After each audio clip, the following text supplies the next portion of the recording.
Hi guys, saan niyo pa baluan nga ang inyong pagto o gisulayan?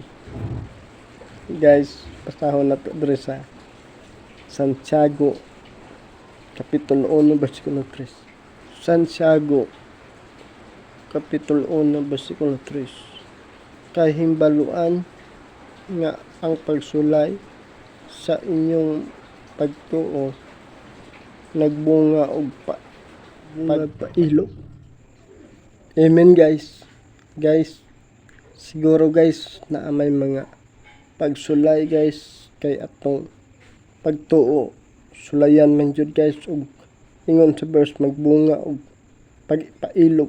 Guys, ang sitwasyon nga sitwasyon nga murag gihatag ang verse guys nga kung naaman kay tay mga pagsulay problema guys, kinahanglan magpailob ta guys. Kita magdali-dali nga makabuhat noon tag desisyon nga daotan.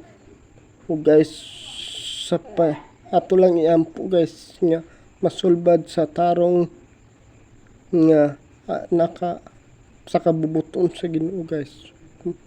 Maora ta guys. God bless.